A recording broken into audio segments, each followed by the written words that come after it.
కష్టమే, కానీ 2 డేసింది పాపం అప్పుడు కామం. ఒకసారి బ్లడ్ వచ్చింది, అది నురుగు వచ్చింది, నరకం.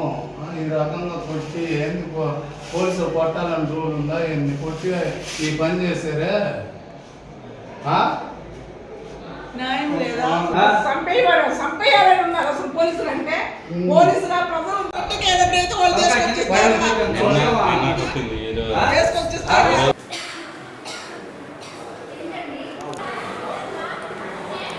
కనపడుతుందిలేరా నీకు అంబులెన్స్ కూడా ఉంది.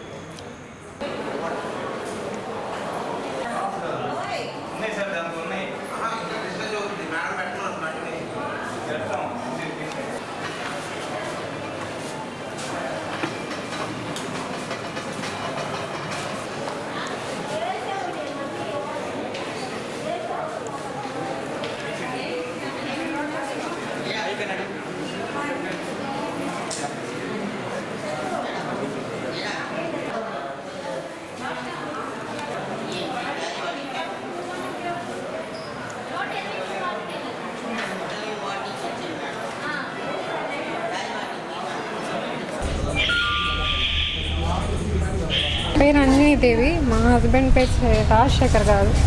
ఆయన 2 సంవత్సరాల క్రితం సుధాకర్ ఆయన దగ్గర వర్క్ చేస్తున్నారు. 2 వేసుకొని 2 సంవత్సరాలు అయింది. లెక్కలు అవన్నీ కూడా అప్పుడు తీసుకెళ్ళి ఇచ్చారు. అన్నీ మళ్ళీ 2 సార్లు పిలిచినా వెళ్ళి తీసుకెళ్ళి అన్నీ ఇచ్చారు. అయినా కూడా ఆయన ఇవ్వలేదని చెప్పి అప్పటి నుంచి ఇప్పుడు దాకా గమ్ముగుండి ఇప్పుడు ప్రభుత్వం వచ్చిందని ఆయన కేసు పెట్టాడు. దానికోసం మేము 10 రోజుల నుంచి తిరుగుతూ ఉన్నాం. మేమందరం వెళ్ళి స్టేషన్లో కూర్చొని వస్తూ ఉన్నాం అందరూ.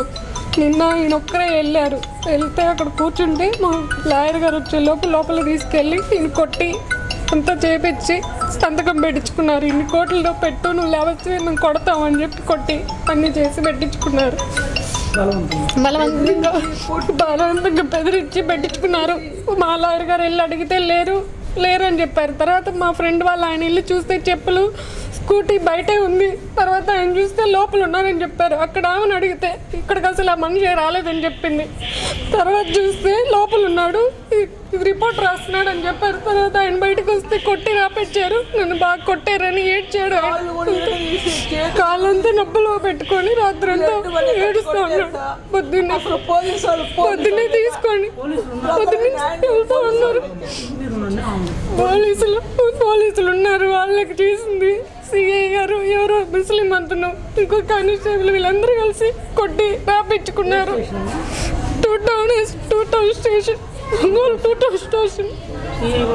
సిఐ గారు, కానిస్టేబుల్ సీను గారు, ఇంకా ఎవరో ఉన్నారు, ఒక ముస్లిం అతను, అందరూ కలిసి రాపించి అందరూ కలిసి కొట్టి ఆయన బలవంతంగా 2 కోట్లకు నువ్వు రాస్తావా లేదా అని చెప్పి రాపించుకున్నారు. తర్వాత ఆయన్ని ఒక అతను మా ఆయన వాళ్ళ ఫ్రెండ్ వస్తే సంతకం పెడితే అప్పుడు 11ంటికి వదిలారు.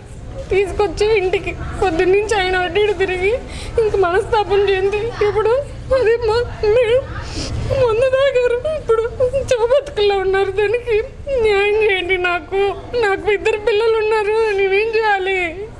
ప్రభుత్వం ఎందుకు ఇట్లా చేస్తుంది? అధికారం ఉందని ఎట్లా పడితే ఎట్లా చేస్తారా? న్యాయం ఉండొద్దా?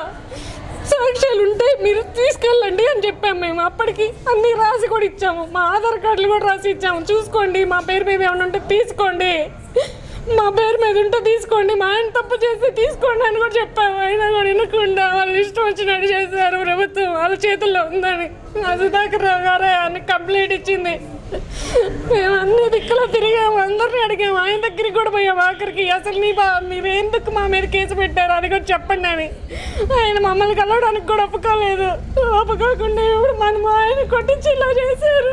మేమేం చేయాలి? ఇంకా పెంచుకున్నామయ్యా, ఉన్నంతలోనే మేము బాగా సాగి పెంచుకున్నామయ్యా. మా బంధువుని కావాలని జాబు నేను ఇస్తాను రమ్మంటే వాతను పిలిస్తేనే పోయాడయ్యా. పోయినాక 2.5 సంవత్సరం జాబ్ చేసినాక తర్వాత ఫ్యాక్టరీలోకి అది సేల్స్ లేక పడిపోయినాక ఇంక నేను ఉండేది ఎందుకంటే సేల్స్ లేక నువ్వేం చేస్తున్నావు, పోయి ఖాళీగా ఉండంటే నేను పోయిన బిడ్డలు చదివించుకోవాలి, నేను ఎక్కడ జాబ్ చేసుకోవాలంటే లెక్క చెప్పమంటే లెక్క 2 సార్లు 3 సార్లు తీసుకుపోయి ఇచ్చాడు.